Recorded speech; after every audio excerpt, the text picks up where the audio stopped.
Today's MMA Tea Company Fighter Spotlight is with Amanda Leve. Amanda is a pro MMA fighter with a 1-0 record and also a very talented professional grappler on a pretty large stage and has had some pretty big matches recently. Thanks for joining me, Amanda. I appreciate the time. Thank you. Thank you for having me. So I wanted to get right into it. I have known about you and known who you are for a while, just because you're from down in that Philly scene, and I've seen, people posting about training with you and different things, but I don't think that you were a household name in grappling until recently. How has that match changed your life with Gabby?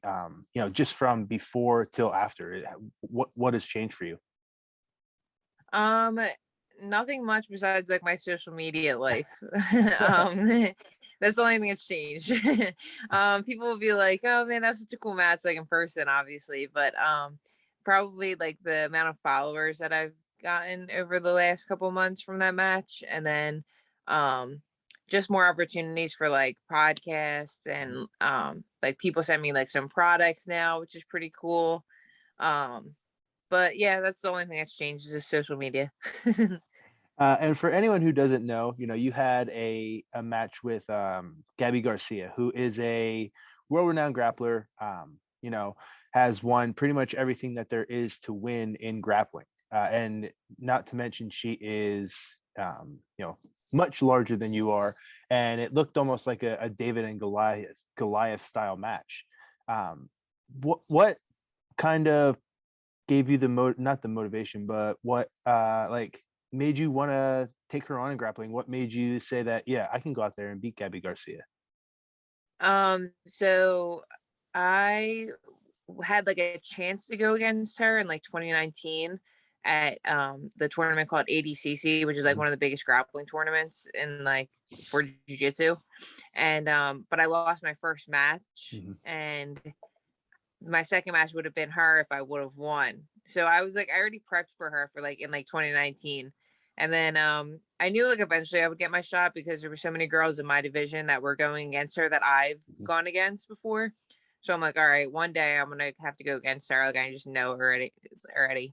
And then that tournament came up, and I knew I was seated eighth, and I knew that she was gonna be seated first. So I was like, oh, okay, this is the tournament that I'm gonna face her. Mhm.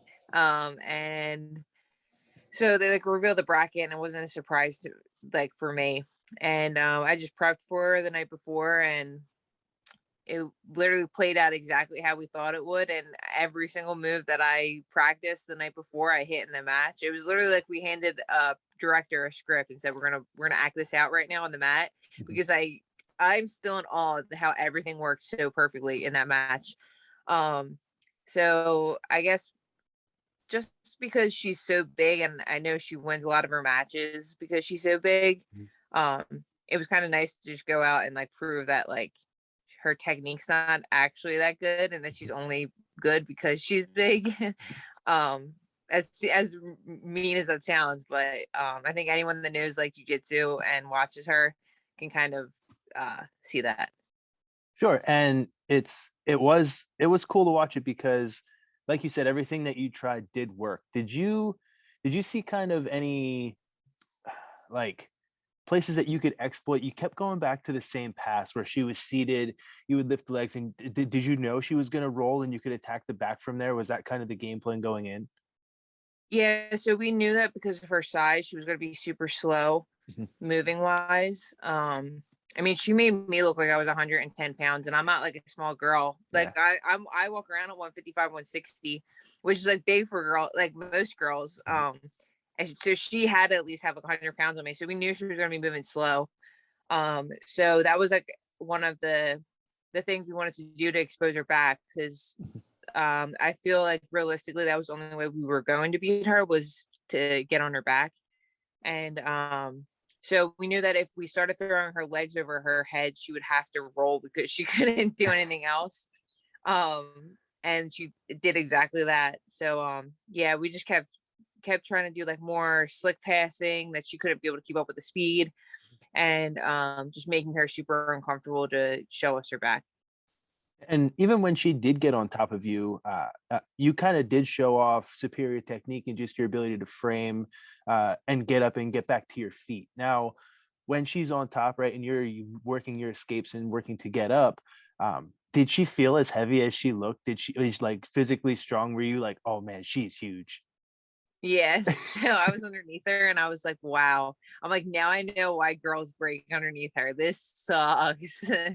um, so like her shoulder is just so big that like when she puts like any shoulder pressure like on your face, it's like suffocating you. It's not even just like moving your chin and making it uncomfortable. It's like literally suffocating you. So I was just making frames, just trying to get any little airway that I could to just get like compose myself and just keep working to get out.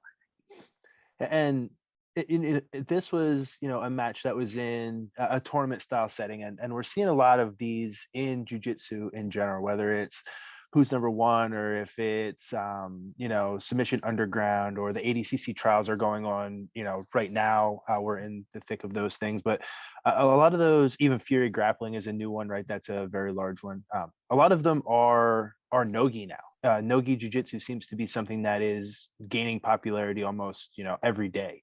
Um, do you still do you compete in the gi at all? Do you train in the gi regularly? Is Nogi more your way now because you also fight MMA? This is so funny because I haven't competed in the gi since I was like 16 and I'm 24 now. Mhm. But and I haven't even like legitly trained hard until recently in the gi. So I literally just started putting on the gi not even a month ago. And I've been like obsessed with it. And I was like, this is so out of character for me because I was like a diehard no gi person. Like I would never put on another gi. Da, da, da, da. And then my boyfriend, ironically, he's a wrestler, but he's like a big gi guy. And he's like, just put on the gi, like, it'll just be fun to like do something different just to train. I was like, all right, whatever, I'll put on the gi. And then I like my first gi class, I started like bow and arrowing people, and I'm like, oh my god, I forgot how great this feels. This feels so good. So I've been training a lot more in the gi now, and then I was saying to him, I'm like, I should do like an IBJJF or something in the gi just to like stay active and competing and just do it for fun. Like I have nothing to lose. Like who cares? I'm going to MMA anyway. Um, so I'm going to start probably do like an IBJJF or something in the gi just to see, just put myself out there, see what I do because I'm feeling really good in it. Um, but yeah, I literally just started training gi, so it's funny you asked that. But I still think that in America, no gi is going to be a dominant force. I don't like it's a slower pace most of the time. So I think that's probably the factor of like the spectator factor is like, I mean, no, you can be boring and slow too, but I think Gi has more of a reputation for that. Yeah, I would totally agree. We were talking about that this morning in our gi class, just about no gi is typically faster. It's a little bit more exciting, right? So if there would ever be a time where jiu-jitsu would go to the Olympics, it would not be in the gi, in my opinion, right? That would be something that would have to be no gi, just because spectators don't really know what's going on in the gi, and it could be a whole match of just half guard and people framing, and then eventually a sweep, and then that's the entire thing. Um, Yeah, I when it, think we're like in a sticky situation with like the rule sets of jujitsu, like trying to push the action. Like it's hard to find which rule set is the best rule set that prevents stalling in jujitsu, which is funny because like you watch wrestling and it just go, go, go. It's so intense, like so intense and so scrambly.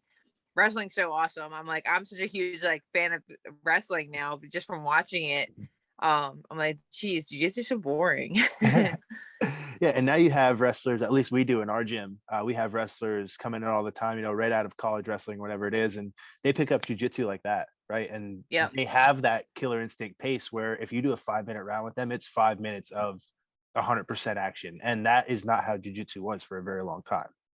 No, it's so funny. I always say to people, I'm like, wrestlers are just like have such a different mentality. Like jujitsu people are so lazy, and then you get these wrestlers that come in and they're just so like hard nosed, like to the grind, like everything's so intense, which is like awesome. And I mean, it is cool. Like there's not, I think there's no like mental toughness like a wrestler, like mental toughness.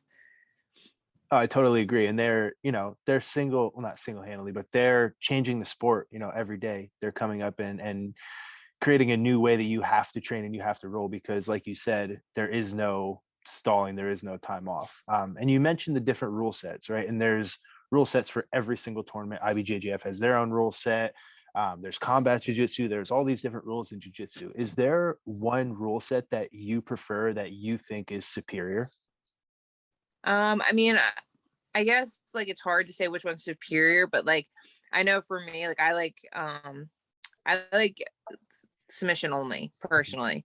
Like I don't like to have to worry about worrying about the points. Like I want to be the one that's going for more submissions. I think once you like push the aspect of trying to get more submissions, it just opens up more action. But I mean, I guess a lot of people could argue like they like points better or whatever, but I like the carefreeness of like the sub only kind of rule set. Yeah, it doesn't matter if you get taken down or get swept, or people are dangerous from all kinds of different positions. So why not let them attack from wherever and not worry about if they're down on the scorecard? Yep, exactly. And it's we've been talking about grappling a lot, right? And jiu-jitsu and all these different things, but also want to talk about MMA, right? Because you are 1-0 professional MMA. You got to win at PFL. So, just want to ask you where kind of you see your future going, right? Because you're doing all these grappling tournaments. You're talking about doing IBJJF. Is MMA still the main focus? Yeah. So, MMA is like my main focus right now. And the PFL is like super awesome to fight for in general. So hopefully I will be sticking with them. And it's just like a nice platform, I think, because I can build my skill set in the PFL, and they also pay super well. So I have like the best of both worlds over there. And then I don't have to cut weight because I naturally walk around at 155 and they only have a 155 division. Mm-hmm. So I'm winning all over with pay, not having to cut weight, and building my skill set. So I'm happy over there. So as long as they'll have me, I'll stay there.